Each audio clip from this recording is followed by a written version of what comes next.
Okay, here we are. We're in a stormy day in northwestern Pennsylvania, and my grandchildren wanted me to do another episode of their survival thing. I'm very reluctant to do this, but I thought, well, I'll give it a shot. Now, you know, in survival, the most important piece of equipment you have is between your ears. You know, your gourd up here. You know, that's the thing that that most people survive with, because if you make the proper decisions and don't panic and think about what you're going to do, most of this stuff is common sense.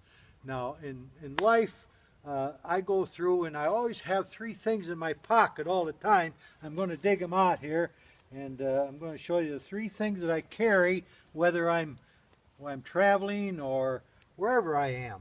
And the three things I have are a flashlight, a knife, and then a lighter. And I have a little butane lighter. I carry these actually three things in my person all the time. So I can usually, if I ever get a situation, I can use one of those three things. Now, in this modern day and age, with the technology we have, probably the next most important survival tool that people have, and most people have one of these things, it's called a cell phone. I mean, this is something. I mean, when I grew up, we didn't have anything like this. We were really pioneers. We really knew how to survive as a tool. Now, the kids wanted me to show you how to build a fire. Now, as you can see, it's sprinkling right now, and it's going to be tough to build a fire, but I'm going to give it a shot. As I said before, when you're in the wilderness or you get in a situation where you're lost or something like that, you can go many days without eating anything. And you can go at least 3 or maybe more days without water. So you've got lots of time to figure out what you're going to do. And the most important thing is take care of your body. Because if you don't have a good body, you don't have good mental attitude, and then you're not going to be able to perform things properly. So you got to always keep your mind very alert, but don't rush into anything, because you're out there. If you're lost, I mean, you got all the time in the world. You don't have to be in the schedule if you're lost. You know, I don't have to be somewhere at 9 o'clock or 10 o'clock or like heck. I got 3 days to worry about getting out or somebody finding me. As you all know, with this search and rescue business, you're lost more than 24 hours and somebody's out looking for you anyway, so you don't want to go running through the woods or swimming across an icy water or something like that. We're going to we'll try to get a fire going here, and there's a lot of things you got to remember about building a fire. First thing you got to remember is get things ready, and get enough things ready so when you go to build a fire, it doesn't go out, because it's very frustrating to start to build a fire and it goes out. You don't get enough. You're starting with too big a wood or something like that, and it goes out. As I said, I have a lighter here, but many times when I'm out in the woods, or if I'm in a foreign place, or if I'm traveling New Zealand, Chile, Argentina, or Russia, or China, or something like that, I always carry a little bit of magnesium, a magnesium stick, which you hit it on something steel and it produces sparks. Another thing that I usually carry, if I don't have magnesium, you carry a piece of flint. Flint does the same thing. Now I'm going to show you something here. Now it's raining now. I can feel the water hit me here, and I know I got to find something that's going to burn even if it gets wet. So I look over here, and I have here what they call birch bark. There's many kind of birches. There's paper birch, there's yellow birch, there's black birch, all different kind of birch. Now birch has oil in it. Now if I light this, you're going to see black smoke come out of this birch bark because it has oil in it. And it'll burn even when it's wet. And that's what you start with, something that'll ignite very easily in the wet. And that's birch bark. Another thing you want to build a fire, you want to start with small stuff. Small stuff. Over here I have some pine, very small pine wood. This comes under hemlock trees, balsam fir, Norway spruce, and different things like that. And this is really small wood. This will ignite very quickly. Now I'm going to get down here And I'm going to put that birch bark underneath the fire because that'll be my fuel, the birch bark, because that's going to burn very readily. And then the next thing you want to do is small wood. Now this happens to be, I just happened to find this stick somewhere, and you put small wood on the fire after that. So you start out small and develop big stuff. And also you should have plenty of wood stored before you build a fire. Plenty of big wood stored. So you don't have to start a fire then go out looking for the wood. Get all the wood you need for that evening or that day or that 2 days. Try to gather the wood right away, because that'll give you something to do. It'll keep your body warm if it is cold.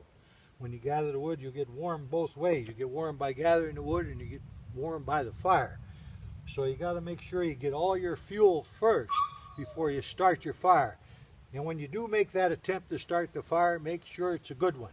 Now you have a piece of wood like this, and you can take a knife, if you have a knife, and you can shave pieces of bark off the wood. You can take a piece of wood like this and take little shavings off of it like that. And sometimes they call this a fir stick. If you just take little shavings off like that, because that's going to ignite faster than the solid big piece of wood. But you got to remember, you got time. Now I'm doing a little bit of rushing here because it's about ready to rain. I want to get things going. But see, you have those little things along that wood. You take a stick of wood you find underneath a tree, and that wood's got to be dry, and it should be wood without bark on it, because if you have bark on the wood, that bark maintains its moisture. And the best wood to use to ignite fast is pine or softwood. And then after you put the pine on the fire, you go to the hardwood. Hardwood gives a hotter fire, and it also gives coals, so forth, that you can use to maybe put the rocks on. Now many times I'll build a fire and I'll take a rock like this and I'll put it next to the fire. Why do I do that? Because the rocks heat up, and if darkness comes, you can use those rocks to keep you warm if you're going to sleep. If you're going to sleep underneath a tree or something like that, you can put these rocks right next to your clothing to keep you warm. And I'm going to take this later, I'm going to light this birch bark just to show you the way it burns. You'll see this burning. See that birch bark burn? Look at that stuff burn. Look at that burn. And this is rained on. I mean, it's been raining. See that? Look at that. Look at that stuff burn. See that? That stuff burning. That birch bark will just burn. And then the smaller wood gets burning, and then you put the little bit larger wood on it like this. Get a few little larger sticks. Look at that little birch bark burn. I mean, that's wet. This is raining. It's raining now. It's raining. I'm getting wet. But you know, when you build a fire, another thing you got to be careful where you build it. You don't build it where you're going to start the forest fire on fire. Right here I'm in a fire ring, so I know this is safe. And you don't want to build it underneath a pine tree, because that pine tree will probably take off. But see that? Look at that birch bark go. Wow, how about that? How about that? Take some more of this birch bark there, put that on there. Boy, it just burns. That was so easy to build a fire. I mean, it's really easy to build a fire. Then you put the wood on. And if you want to cover the wood, what you do is you get a flat piece of wood or some green leaves or some leaves like this. I take off some of these leaves, and I put that above the fire. If I put that above the fire, it'll actually smoke, but also it'll keep the rain from putting on my fire by putting leaves on top of it. Not only that, but it'll put smoke or signal fire. Like I said, you don't build a fire for signal in the middle of the woods. They can't see it. You build it out in a clearing, like I said in episode 1. And you can see there I've got a pretty good fire, but that's the way you start a fire, nothing to it. And I mean, you don't even need them, you know, if you have matches or something like that, as I said before. But this is what the kids want me to do, is show you how to build a fire. Just get all your stuff ready, get the small stuff, and by golly, you got a fire. Okay, we're deep in the forest here, and I see we have a yellow birch tree, and this is what I use for the starting the fire.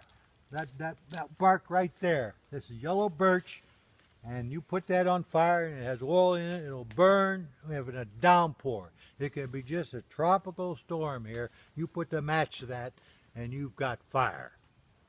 How about that?